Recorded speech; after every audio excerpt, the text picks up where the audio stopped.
जय हिंद दोस्तों, त्यागी trading tips में आपका स्वागत है। दोस्तों, इस वीडियो के अंदर हम बात करने वाले एक ऐसे शेयर के बारे में जो 52 वीक लो के आसपास कामकाज कर रहा था। अभी कितना 52 वीक लो के आसपास, देखिए 52 वीक लो कितना है 43। कितना है 43। हाई कितना बनाया है 95 रुपये। ठीक है, 5 दिन का चार्ट पैटर्न अगर हम देखते हैं तो ये देखिए यहाँ पर देखिए इसने 13 जनवरी को 52 वीक लो बनाया। कितना बनाया 52 वीक लो 13 जनवरी को। ठीक है, उसके बाद किसको मालूम था कि इस कंपनी के रिजल्ट्स अच्छे आने वाले हैं। देखिए इंटरनल इन्फॉर्मेशन किसी के पास तो थी, जिसने माल खरीद लिया उठा के और शानदार तरीके से 15% अपना बना लिया। ठीक है, 15% जो बना है यहाँ पर किसी का तो बना है। दोस्तों, किसी भी कंपनी के ये सारी चीज़ें मैं आपको क्यों बताता रहता हूँ। देखिए रिजल्ट्स आपको अच्छा लगा, रिजल्ट्स बढ़िया है, अगले दिन आप बैठे हैं नहीं मैं तो खरीदूंगा। और ऐसा कौन करता है जो इंट्राडे वाला होता है। जो इंट्राडे वाला होता है वो नहीं मानता मुझे तो खरीदना ही, क्योंकि कंपनी के रिजल्ट्स अच्छे आए हैं, 52 वीक लो के आसपास काम कर रहा है। ठीक है, कहीं ऐसा तो नहीं कि खेल खत्म हो चुका है। खेल खत्म हो चुका है, अब यहाँ पर आम खरीदे और फिर नीचे की साइड में गिरना शुरू हो जाए, यहीं रुक जाए, या कल फिर ऊपर खुले, मंडे को फिर ऊपर खुले। जी क्या इतने ही अच्छे रिजल्ट्स आए। देखिए वो तो देखेंगे यहाँ पर रिजल्ट्स कैसे आए हैं। ऐसा नहीं कि अच्छे रिजल्ट्स आने के बाद भी शेयर के अंदर गिरावट हो जाती है। सारा खेल लॉन्ग टर्म का रहता है, शॉर्ट टर्म की कोई बात नहीं रहती है।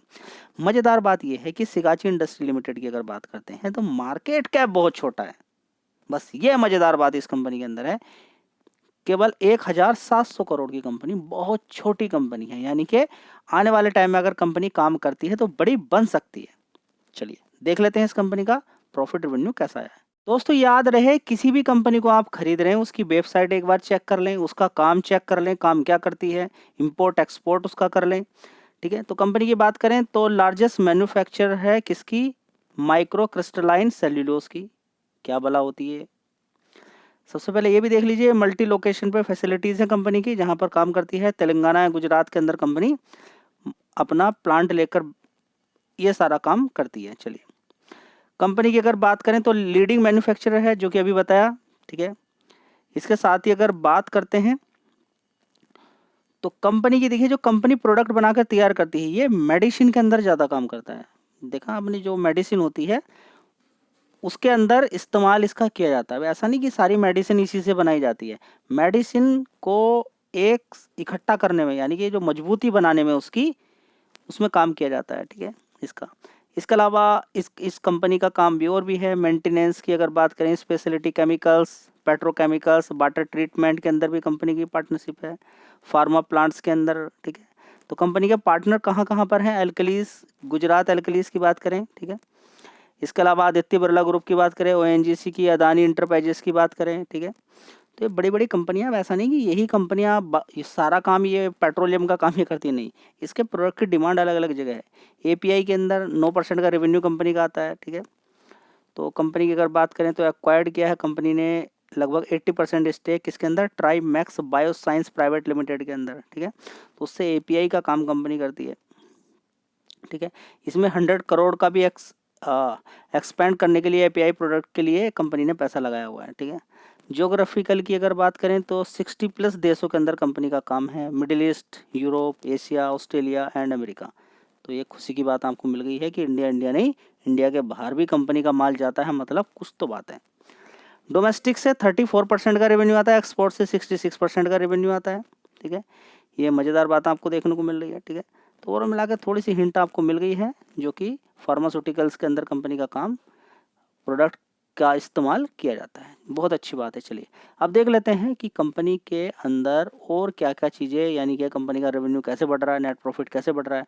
क्या धीरे धीरे करके, भले ही धीरे धीरे बढ़े, क्या रेवेन्यू बढ़ रहा है। देखिए अभी अच्छी खासी गिरावटें मिल रही हैं शेयर्स के अंदर, बहुत सारे शेयर्स के अंदर जो छोटे छोटे हैं। अब ऐसा नहीं कि छोटी कंपनी मिल गई सारा पैसा बस इसी से सारा पैसा बनाना है। ठीक है, जो कंपनी 1 लाख करोड़ का मार्केट कैप लेकर बैठी है, 2,000 करोड़ की भी कंपनी नहीं है, समझिए खेल को। चलिए दोस्तों, सिगाजी इंडस्ट्री की अगर बात करते हैं, दिसंबर क्वार्टर की बात करते हैं, 111 करोड़ का रेवेन्यू, उसके बाद 104 करोड़, 96 करोड़, उसके बाद 125 करोड़, अभी देखिए 139 करोड़ का रेवेन्यू निकल कर आया है। पिछले किसी क्वार्टर में था क्या इतना, नहीं। 2 डिजिट में था, बढ़िया परफॉर्मेंस अच्छी, परफॉर्मेंस बढ़नी चाहिए। रुक जाए कोई दिक्कत नहीं, बीच में गिर जाए कुछ समय के लिए, 1 साल के लिए रुकी रहे अपने प्लेस पे ही, कोई बात नहीं, लेकिन उम्मीद हो कि आने वाले टाइम में बढ़ जाए, बस ये काम मालूम हो जाए तो बस पैसा आपका बन जाए। चलिए अब देखते हैं यहाँ पर कि ऑपरेटिंग प्रॉफिट कितना है, देख लीजिए यहाँ पर 23 करोड़ का, उसके बाद 16 करोड़, 21 करोड़, 17 करोड़, 33 करोड़, बढ़िया। चलिए कुछ राज की बात भी है, थोड़ा सा ध्यान दीजिएगा, ठीक है। ऑपरेटिंग प्रॉफिट मार्जिन परसेंटेज यहाँ तक देखिए 20%, 16, 22, 14, अभी 24% हो गया। तो इन चारों को ऑपरेटिंग प्रॉफिट के अंदर यहाँ पर, लेकिन तेजी भी बन गई 15% की, ये भी बात ध्यान रखनी है, सारी चीज़ें आपको देखनी है, ऐसा नहीं कि बस टूट जाना है शेयर के अंदर, ठीक है। अब यहाँ पर एक कॉलम है जो कि आपको ध्यान रखना जरूरी है, जो कि आपको हिट करेगा अदर इनकम का। अदर इनकम में 2 करोड़, 7 करोड़, 2 करोड़ इस तरह से प्रॉफिट हो रहा है, लेकिन पिछले क्वार्टर में 15 करोड़ का प्रॉफिट हुआ था, यानी कि पिछला क्वार्टर जो था उसके अंदर अब अदर इनकम से 15 करोड़ का प्रॉफिट हुआ, तो प्रॉफिट बढ़ेगा। अभी कितना हुआ, 2 करोड़ का, ठीक है। तो ओवरऑल मिला के पिछले क्वार्टर को हमें साइड में रख देना है जी। ये साइड में कैसे रख दोगे देखिए ये आप समझिए बात को, चलिए कोई बात नहीं, धीरे धीरे समझ में आएगा। अदर इनकम से 15 करोड़ पिछले क्वार्टर में थी, अगर उस 15 करोड़ को निकाल देते हैं तो कम ही बैठेगा।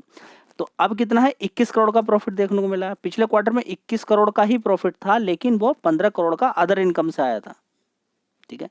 तो अब इस समय आप कहेंगे कि क्वार्टरली बेसिस तो बराबर ही है, नहीं, यही तो खेल है, यही तो आपको समझना है। 1 साल के अकॉर्डिंग तेजी है, 15 करोड़, 13 करोड़, या अदर इनकम से अगर नहीं होती इनकम तो 21 करोड़ नहीं होता है, ठीक है। तो अदर इनकम से इस बार 2 करोड़ होने के बावजूद भी 21 करोड़ दिखा रहा है, क्योंकि रेवेन्यू के अंदर तेजी बनी। क्या कर्जा बहुत ज़्यादा है कंपनी पे, देख लेते हैं। कर्जा धीरे धीरे बढ़ रहा है, कोई बात नहीं, अगर कंपनी का काम बढ़ रहा है तो कर्ज भी बढ़े तो कोई बात नहीं है, साथ में बस रिजर्व बढ़ता रहना चाहिए। 438 करोड़ का रिजर्व, 137 करोड़ का कर्ज है। देखिए ये ट्रेंड के अंदर है, कंपनियां कर्ज लेके रखती हैं। अब ये नहीं कि बिल्कुल कूद जाना है आपको, कंपनी का नाम सुनते ही वो गलती मत कीजिएगा, ठीक है। यहाँ पे देखेंगे कि कंपनी के प्रमोटर्स की होल्डिंग कितनी थी 2021 के अंदर, 48%। क्या बेचकर भाग गए हैं, हाँ जी बेच दिया है 4%, तो 44% भी कोई कम नहीं होता है, ठीक है।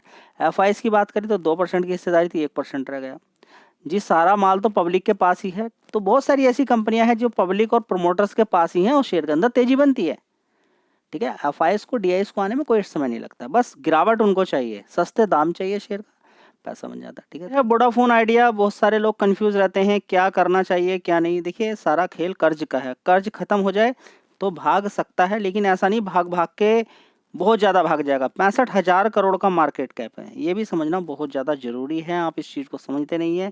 इसकी एक रेंज है 20 रुपये, बस 20 रुपये से ऊपर मत नहीं सोचना आपको इसके बारे में, 20 रुपये से ऊपर नहीं सोचना है। 15 ये नीचे की साइड में जाएगा, देखिए अभी 1 महीने का चार्ट पैटर्न देखिए तो कितना नीचे की साइड में गया था, 7.40 रुपये।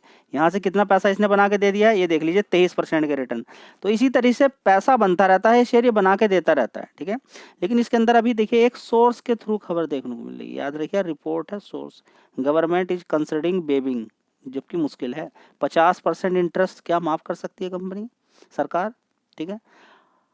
और 100% पेनल्टीज जो लगी हैं on AGR dues on telecom company पे, ठीक है। तो क्या ये चीज़ें देखने को मिल सकती है, क्या 1 लाख करोड़ तक का ये रिलीफ देखने को मिल सकता है, सोर्स के थ्रू खबर आ रही है, ठीक है जी। कल तेजी बन गई तो क्या करेंगे, देखिए कुछ कहा नहीं जा सकता, तेजी देखने को मिल सकती है, बस ये सोर्स के थ्रू खबर देखने को मिल रही है, चलती रहती हैं, रिपोर्ट्स आती रहती हैं। 1-2 दिन पहले ही लोग बड़े बड़े प्लेयर खरीद के रखते हैं, मार्केट में न्यूज़ आती हैं, शेयर भागते हैं, और अपना माल अभी नीचे से भाग गया 23%, वही ऊपर की साइड में आपको चिपका देंगे माल को 23%, 24-25% अपना पैसा बना के निकल जाएंगे, आप बैठे रहिएगा 1-2 साल। चलिए अगला शेयर है कोटक महिंद्रा बैंक। इस समय सीजन चल रहा है किसका, Q3 के रिजल्ट्स का, आपको नज़र बना के रखनी चाहिए। देखिए वीडियोस आपको लेट मिल सकती है, थोड़ी सी जल्दी मिल सकती है, थोड़ी बड़ी मिल सकती है, ये चलता रहेगा। इसमें ज़्यादातर शेयर में कवर करूँगा Q3 रिजल्ट्स, वो आपके लिए इंपॉर्टेंट है, सबसे ज़्यादा इंपॉर्टेंट है, ठीक है। कोटक महिंद्रा बैंक की अगर बात करते हैं, 6 महीने का चार्ट पैटर्न आप देखिए तो गिरावट है। 1 साल का चार्ट पैटर्न आप देखेंगे तो आपको एक ही चीज़ मिलेगी, शेयर गिरेगा बढ़ेगा, गिरेगा बढ़ेगा, गिरेगा बढ़ेगा। मार्केट कैप 3.50 लाख करोड़ का मार्केट कैप है। ये उम्मीद ज़्यादा नहीं करनी है कि बहुत ज़्यादा भागेगा। बैंक निफ्टी का शेयर है, गिरावट ऊपर नीचे होता रहेगा। अच्छी खासी गिरावट पे खरीदना है, तेज़ी बन जाती है 5-6-7% बन जाता है, लेके निकल जाइए, फिर गिरावट होगी फिर खरीदिए, तेजी बनेगी। इसी तरह से HDFC बैंक के अंदर काम करना है, इसमें करना है, रिलायंस इंडस्ट्री में भी इसी तरीके से काम करना है। Kotak bank, HDFC bank, Reliance industry, करते रहिए काम, बढ़िया काम कंपनियां हैं। गिरावट पे खरीदना, तेजी में बेचना है। होल्ड नहीं करना है कि 50 गुना, 60 गुना, 10 गुना, 5 गुना पैसा होगा, डबल होगा, ट्रिपल नहीं। गिरावट हो, खरीदना भी गिरावट पे ही है। नजर बना के आप रखें, अच्छी खासी गिरावट आपको मिलेंगी, जरूर मिलती रहती हैं बढ़िया बढ़िया कंपनी के अंदर। ऐसा कभी हुआ ही नहीं कि बढ़िया कंपनी आपको गिरावट में ना मिले। ऐसे तो स्टॉक मार्केट ही बंद हो जाएगा। मार्केट ही उसका नाम है, गिरावट तेजी चलती रहती है। ठीक है, जो कोई शेयर नहीं भागा है, छोटा मार्केट कैप, उसके अंदर आप लंबा होल्ड कर सकते हैं। लेकिन जो भाग चुकी हैं कंपनियां, जिनके अंदर तेजी बन चुकी है, उनके अंदर तो गिरावट पे खरीदना है, तेजी में बेचना है, क्योंकि सिक्योर पैसा रहता है। वहां पर इस तरीके से पैसा बनता है कि कहीं रिस्की टाइप कंपनी के अंदर आप लगाने वाले हैं 10,000, तो यहाँ लग जाता है 1 लाख रुपया। ऐसे चलता है काम। ठीक है, चलिए देख लेते हैं कंपनी के रिजल्ट्स कैसे आए हैं। दोस्तों अगर बात करते हैं कोटक महिंद्रा बैंक की, तो दिसंबर क्वार्टर में देख लीजिए 14,400 करोड़ का रेवेन्यू था, उसके बाद 15,000 करोड़, उसके बाद 15,800 करोड़, उसके बाद 16,400 करोड़ का, उसके बाद 16,600 करोड़ का। इस तरीके से कंपनी का रेवेन्यू बढ़ रहा है आगे की साइड में। समझ में आपको, इस तरीके से रेवेन्यू बढ़ रहा है।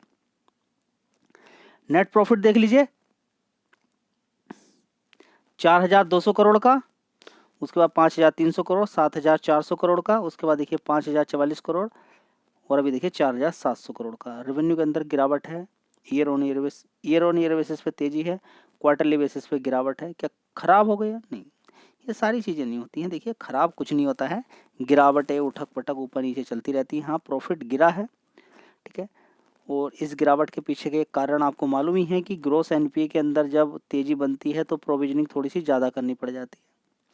प्रोविजनिंग ज़्यादा करने का मतलब ये है कि अभी प्रोविजनिंग ज़्यादा हो रही है, ठीक है, अलग से साइड में पैसा रखना पड़ रहा है, प्रॉफिट में से निकाल के रखना पड़ रहा है। देखिए ग्रोस एनपीए कितना था, 1.48%, अभी कितना है 1.51%। ठीक है, तो बस यही है, ये लगातार बढ़ रहा है। देखिए ग्रोस एनपीए, समझिए आप खेल को। ठीक है, तो शेयर के अंदर गिरावट आपको देखने को मिलेगी। ठीक है, तो नेट एनपीए 0.45% था, अभी कितना है 0.4। ये परसेंटेज अगर आप देखते हैं ना, 1-1.5% के आसपास अगर नेट एनपीए या ग्रोस एनपीए रहता है वो ठीक, कोई दिक्कत नहीं। 1% से कम का नेट एनपीए है, ठीक है। ग्रोस एनपीए भी 1-2% के आसपास रहता है, कोई दिक्कत परेशानी वाली बात नहीं है। ठीक है, लेकिन हर चीज़ देखी जाती है मार्केट के अंदर, छोटी छोटी चीज़ों पे ध्यान दिया जाता है जब कंपनी बड़ी होती है। ठीक है, गिरावटें मिलती हैं तो सिर्फ अपॉर्चुनिटी ही रहेगी, इनको देख के डूब जाना, परेशान हो जाना, भाग जाना, कोई फ़ायदा नहीं है। ठीक है, तो ये कुछ शेयर्स थे, इन पर आप ध्यान लगा सकते हैं। वीडियो अच्छी लगी लाइक शेयर कर दीजिएगा। जय हिंद, वंदे मातरम।